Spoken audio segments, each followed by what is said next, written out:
"There's mother," she whispered. She was right.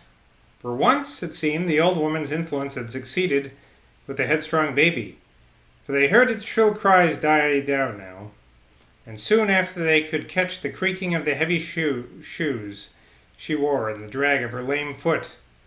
For Zuki suffered from eczema, and the chief ornament on her extemporized toilet table, which was a big black trunk with Nell's maiden initials on it, was a great china pot of zinc ointment as she returned into the anteroom.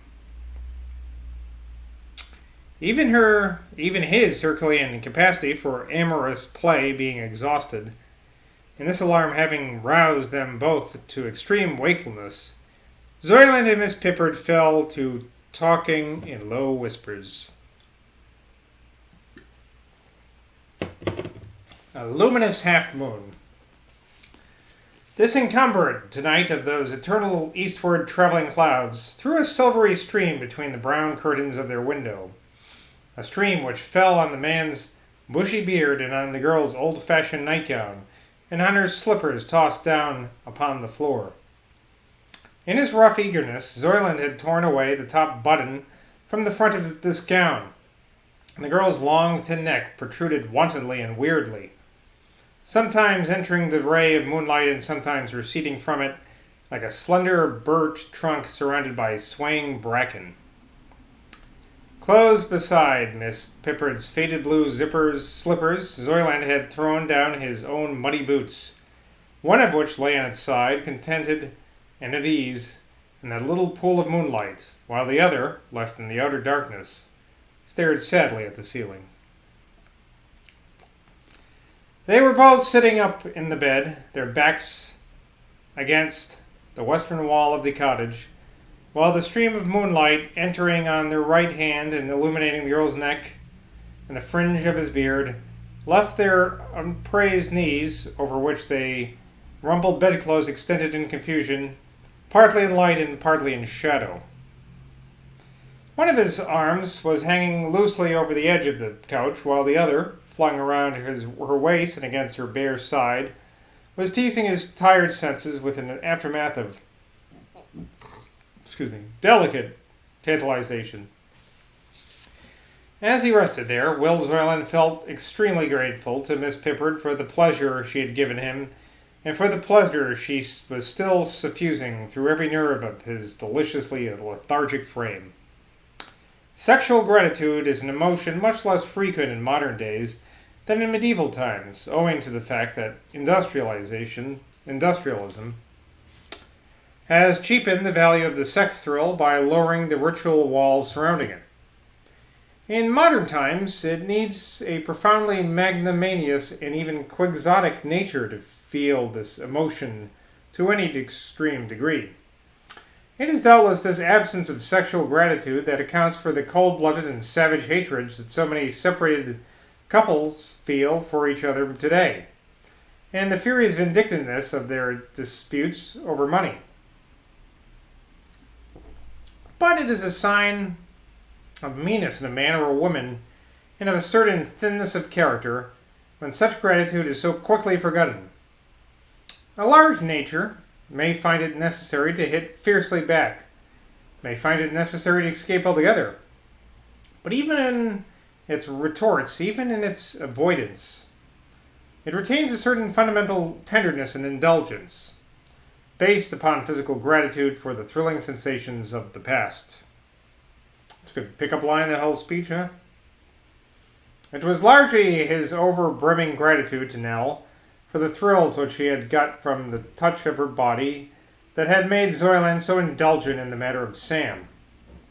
Men that sail the sea are, as a rule, by reason of their isolation from women, more grateful to them for their favors than landsmen are. A jealous peasant, a jealous tradesman, is much more common than a jealous sailor. And though Lord P's bastard had never sailed the sea, his Norse ancestors had, and that manner of life lay deep in his blood. Ooh, it's hot out there. AC's not working. Not having a good time.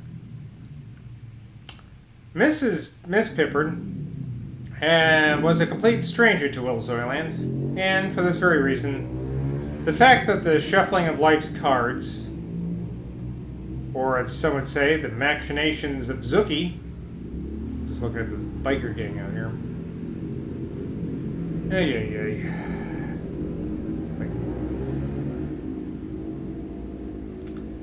Machinations of Zuki had given him the thrilling privilege of enjoying the satiny texture, cool and slippery as leaves of water lilies, of the girl's limbs, and down their moonlight whispers with a piquancy as delicate and exalted as a bird's song or a butterfly's flight in a monastic cloister.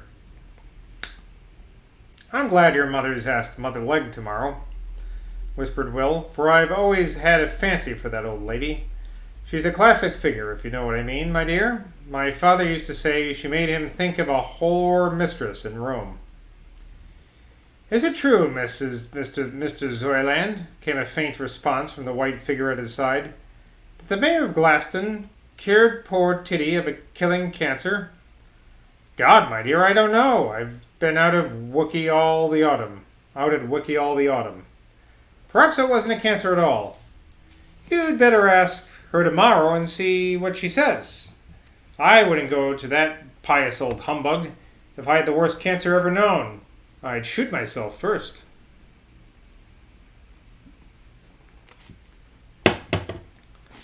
"They say there'll be rare doings," went on Miss Pippard, offering as she spoke just this kind of resistance to his caresses that enhanced their value, while it did not waylay their direction. "When Mr. Garrett opens his new arch on Chalice Hill, they say they foreigners be due to come in trainloads to see him. I were out in Morley's by Witham Friary on pageant day. Missus went to it, and so did the childer. But Master kept I beyond too." She interrupted herself with a little click of her tongue against her teeth. This sound usually denotes some gentle disaster when uttered by a young girl. In the case of Miss Pippard, it denoted an indulgent awareness of amorous advances. "To play in the hayloft with him," whispered Zoyland. "There were a lot of new goslings," Eudoxia continued gravely, "out there by Croft Pond, and I were the only maid in dairy when he trusted with they. Old Madge Dill was too rheumatic to cross Barden. She be the one I told you about, Mr. Zoyland, what got the rheumatism from picking watercress." "I remember, sweetheart," whispered Zoyland. "She was the one who stinted you in butter till you scared her by that tale of the corpse candles." "So she was," sighed Eudoxia, "and out of the tale I were the richest nourished woman in mid-Somerset. I wish often, and sweet Jesus do know I wish it now, that mother had never made me leave that good place. Master of 'em would say I were the deftest maid for smelling out mushrooms that he'd ever seen. He often said that when I married he'd give me a solid gold bracelet with filigree lace work on it." Thus whispered Eudoxia, and sighed heavily. She gave her bedfellow plenty of time to meditate on the lavish liberality of Morley's, and upon ways and means of reviling it. Then she sighed again. "I'd like Mother to try if the Mayor's miracle spring on Chalice Hill could cure her eczema." This pious wish was breathed into the moonlight with intense gravity, and then, even at the very moment when her resistance to her seducer's own-handed caresses perceptibly slackened, she added in a small, still graver whisper, "It makes her toes itch terrible, poor mother. I'd give half a year's wages to ease her of thicky devil's smart." Zoyland's lechery was of a very subdued kind just now, so he could afford to moralize at this moment to any extent. "Sometimes," he said to himself, "these girls seem to have no nervous system at all. They can respond without responding, and I think of God knows what. If anyone's asked me what I valued most in a woman, it'd say attention. I'd like dealing with a creature that's half an animal and half an angel. The larger part of your talk, of your love-making, of your ideas, of your thoughts, pass over them like water off a duck's back. He had arrived at this finale in his meditations when the girl suddenly stiffened herself like a galvanic wire and shrank against the brown curtain, pulling the bedclothes over her head.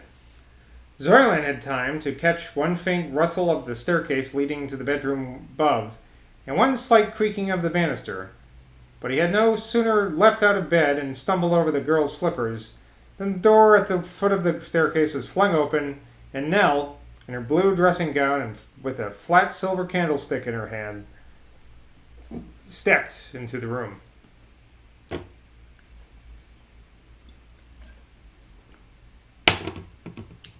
To the end of his days, Zoylan remembered the expression of Nell's face.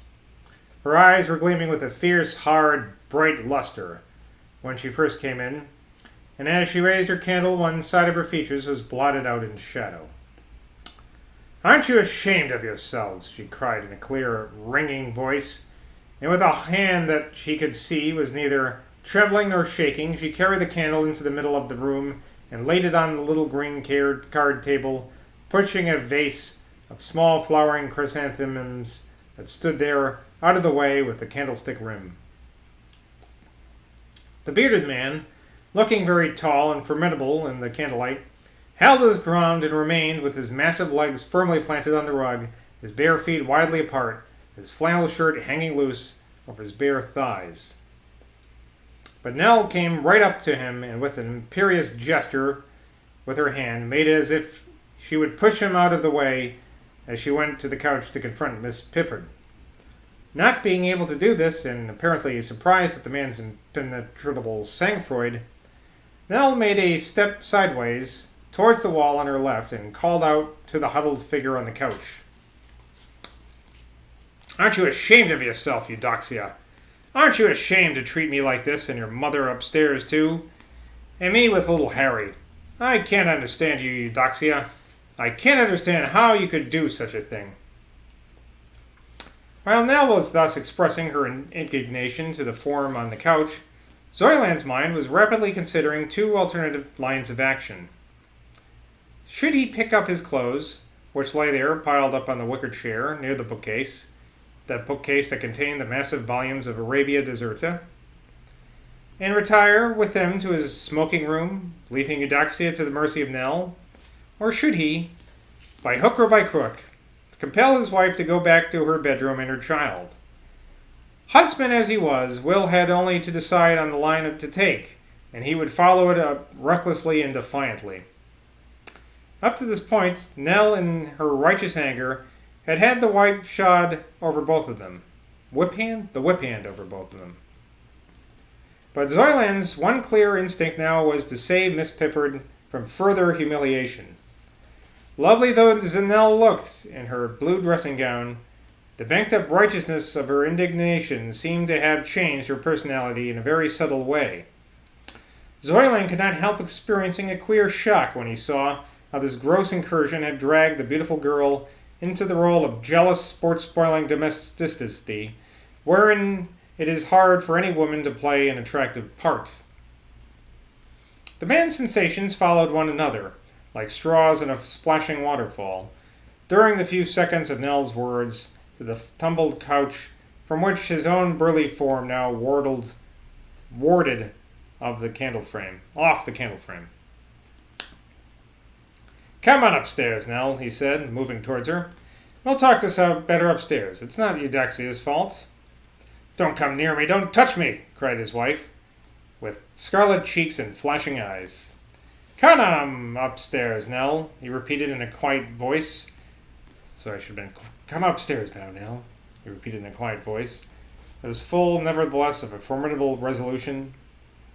Those invisible naturalists, belonging to regions of being more powerful, I will not say higher than ours, who take a peculiar and doubtless sometimes a decisive interest, as Matt Decker did with his aquarium, in human dramas as tense as this, must have been impressed by Zoylan's calm and masterful handling of this situation.